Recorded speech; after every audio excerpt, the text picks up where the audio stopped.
ராஜாதி ராஜாவும் கர்த்தாதி கர்த்தாவுமாகிய ஆண்டவராகிய இயேசு கிறிஸ்துவின் நாமத்தில் உங்கள் யாவருக்கும் என்னுடைய அன்பான வாழ்த்துக்கள். இன்றைய தியானத்தின் தலைப்பு, தலைவர்கள் தயாரா? Where are the leaders? வாசிக்க வேண்டிய வேத பகுதி எசேக்கியேல் 37 அத்தியாயம் முதல் 10 வசனங்கள். கர்த்தருடைய கை என்மேல் அமர்ந்து கர்த்தர் என்னை ஆவிக்குள்ளாக்கி வெளியே கொண்டு போய் எலும்புகள் நிறைந்த ஒரு பள்ளத்தாக்கின் நடுவிலே நிறுத்தி என்னை அவைகளின் அருகே சுற்றி நடக்க பண்ணினார். இதோ பள்ளத்தாக்கின் வெட்ட வெளியிலே அந்த எலும்புகள் மகா திரளாய் கிடந்தன. அவைகள் மிகவும் உலர்ந்ததுமாயிருந்தன. அவர் என்னை நோக்கி, மனுபுத்திரனே, இந்த எலும்புகள் உயிரடையுமா என்று கேட்டார். அதற்கு நான், கர்த்தராகிய ஆண்டவரே, தேவரீர் அதை அறிவீர் என்றேன். அப்பொழுது அவர், நீ இந்த எலும்புகளை குறித்து தீர்க்க தரிசனம் சொல்லி அவைகளை பார்த்து அறிவிக்க வேண்டியது என்னவென்றால், உலர்ந்த எலும்புகளே, கர்த்தருடைய வார்த்தையை கேளுங்கள். கர்த்தராகிய ஆண்டவர் இந்த எலும்புகளை நோக்கி, இதோ நான் உங்களுக்குள் ஆவியை பிரவேசிக்க பண்ணேன், அப்பொழுது உயிரடைவீர்கள். நான் உங்கள் மேல் நரம்புகளை சேர்த்து உங்கள் மேல் மாம்சத்தை உண்டாக்கி உங்களை தோலினால் மூடி உங்களில் ஆவியை கட்டளையிடுவேன். அப்பொழுது நீங்கள் உயிரடைந்து நான் கர்த்தர் என்று அறிந்து கொள்வீர்கள் என்று உரைக்கிறார் என்று சொல் என்றார். எனக்கு கட்டளையிட்டபடியே நான் தீர்க்க தரிசனம் உரைத்தேன். நான் தீர்க்க தரிசனம் உரைக்கையில் ஓர் இரைச்சல் உண்டாயிற்று. இதோ அசை உண்டாகி ஒவ்வொரு எலும்பும் தன் தன் எலும்போடே சேர்ந்து கொண்டது. நான் பார்த்து கொண்டிருக்கையில் இதோ அவைகள் மேல் நரம்புகளும் மாம்சமும் உண்டாயின. மேற்புறம் எங்கும் தோலினால் மூடப்பட்டது. ஆனாலும் அவைகளில் ஆவி, உயிர் இல்லாதிருந்தது. அப்பொழுது அவர் என்னை பார்த்து, நீ ஆவியை நோக்கி தீர்க்க தரிசனம் உரை. மனுபுத்திரனே, நீ தீர்க்க தரிசனம் உரைத்து ஆவியை நோக்கி, கர்த்தராகிய ஆண்டவர் உரைக்கிறது என்னவென்றால், ஆவியே, நீ காற்று திசை 4 இருந்து வந்து கொலையுண்ட இவர்கள் மேல் உயிரடையும்படிக்கு இவர்கள் மேல் ஊது என்று சொல் என்றார். எனக்கு கற்பிக்கப்பட்டபடி நான் தீர்க்க தரிசனம் உரைத்தேன். அப்பொழுது ஆவி அவர்களுக்குள் பிரவேசிக்க அவர்கள் உயிரடைந்து காலூன்றி மகா பெரிய சேனையாய் நின்றார்கள். இன்றைய மனப்பாட வசனம் ஏசாயா 6 அத்தியாயம் 8 வசனம். யாரை நான் அனுப்புவேன்? யார் நமது காரியமாய் போவான்? இதோ நான் இருக்கிறேன், என்னை அனுப்பும். Whom shall I send? And who will go for us? I said, here am I, send me. எழுப்புதல் வருமானால் அதன் திரளான கனிகளை பாதுகாக்க தலைவர்கள் முன்னதாகவே ஆயத்தப்படுத்தப்பட வேண்டும். பெந்தேகோஸ்தேயின் ஆவியின் அருள்மாரியை தொடர்ந்து அப்போஸ்தலர் 2 அத்தியாயம் 14 வசனத்திலே அப்போஸ்தலர் கொடுத்த விளக்கம், அப்போஸ்டாலிக் டிஃபென்ஸ் என்று பார்க்கிறோம். 2 அதிகாரம் 42 வசனத்திலே அப்போஸ்தலரின் உபதேசம், அப்போஸ்டாலிக் டாக்ட்ரின் என்று வாசிக்கிறோம். 3 அதிகாரத்திலே அப்போஸ்தலர்களுடைய நிரூபணம், அப்போஸ்டாலிக் டெமான்ஸ்ட்ரேஷன் என்று காண்கிறோம். 6 அத்தியாயம் முதல் 4 வசனங்களிலே அப்போஸ்தலரின் ஆலோசனை, apostolic direction, apostolic defence, apostolic doctrine, apostolic demonstration and apostolic direction, இப்படியெல்லாம் வாசிக்கிறோம்.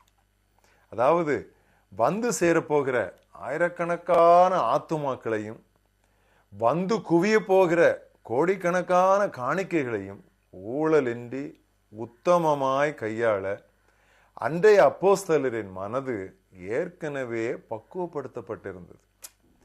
இன்று ஊழியங்களில் காசு பெருகியதும் கூட்டம் கூடியதும் நீதி நேர்மையெல்லாம் காற்றாய் பறந்து போவதை எத்தனை முறை கண்டிருக்கிறோம். தலைவர்களுக்கு வரம் இருந்தால் போதாது, தரம் இருக்க வேண்டும். charisma is not enough. They should have character, குணம் இருக்க வேண்டும்.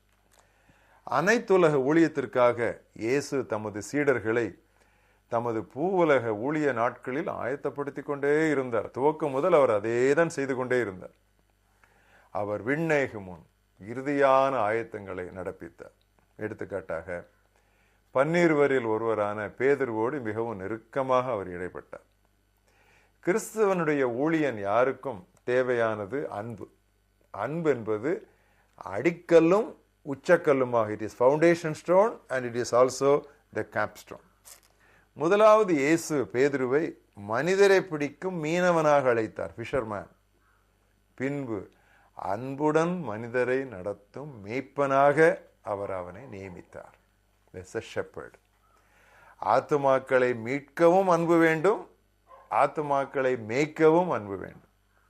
ஒன்று காணாமல் போனோருக்கான அன்பு, அடுத்தது கண்டுபிடிக்கப்பட்டோருக்கான அன்பு. அடுத்த சில நாட்களில் ஆயிரங்கள் விண்ணரசுக்குள்ளே பிறக்க இருக்கின்றன. அதற்காய் ஆண்டவர் ஏற்கனவே தலைவனை ஆயத்தப்படுத்தி விட்டார். முன்பு கடவுள் பேதுருவிடம் சாவிகளை கொடுத்திருந்தார். இப்பொழுது அவனிடம் தடியையும் கோலையும் கொடுக்கிறார்.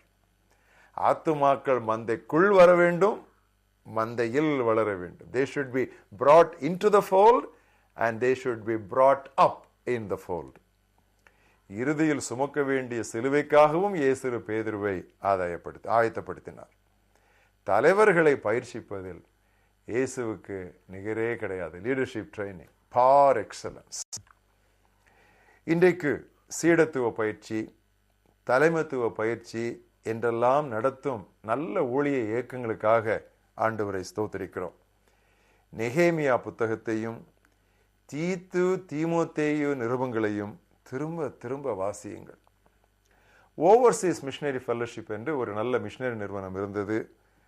அதற்கு ஓர் ஆலோசக இயக்குனராக இருந்த, கன்சல்டேட்டிவ் டைரக்டராக இருந்த டாக்டர் ஆஸ்வால்டு சாண்டர்ஸ், 19ஆம் நூற்றாண்டின் துவக்கத்திலிருந்து 90 ஆண்டுகள் வாழ்ந்தவர். அவர் எழுதிய ஸ்பிரிச்சுவல் லீடர்ஷிப் என்கிற நூலை தலைமை பொறுப்பில் உள்ள ஒவ்வொருவரும் கட்டாயம் அடிக்கடி வாசிக்க வேண்டும். இதை பலமுறை நான் வாசித்திருக்கிறேன். வாசிக்கும் ஒவ்வொரு வேளையிலும் நான் திருத்தங்களையும் பெற்றிருக்கிறேன். என்னுடைய ஊழியத்திற்கு தேவையான ஊக்கத்தையும் நான் பெற்றிருக்கிறேன். Spiritual leadership by doctor Oswald Sanders. இந்நூலை வாசித்த பின் நீங்கள் மாறாமல் இருக்கவே முடியாது. மதுரையைச் சேர்ந்த வே. சந்தியாகு ஐயர் அவர்கள் எழுதிய கீர்த்தனையிலிருந்து ஒரு கவியை வாசிக்கிறேன்.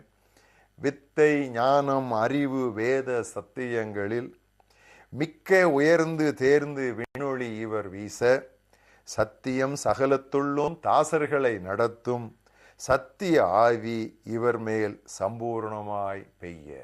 இதுவே தலைவர்களை பற்றி, தலைவர்களுக்கான நமது விண்ணப்பமும் வேண்டுதலுமாய் இருக்கட்டும். யாரை நான் அனுப்புவேன்? யார் நமது காரியமாய் போவான்? இதோ நான் இருக்கிறேன், என்னை அனுப்பும். ஜெபிப்போம். நல்ல ஆண்டவரே, இந்த நாளிலே நீர் வரப்போகிற ஒரு பெரிய எழுப்புதலுக்காக, இறுதியான அந்த அருள்மாரிக்காக தலைவர்கள் ஏற்கனவே ஆயத்தப்படுத்தப்பட வேண்டும் என்கிற குறிப்பை எங்கள் மனதிலே இன்று நீர் புகுத்தியதற்காக நாங்கள் நன்றி சொல்லுகிறோம்.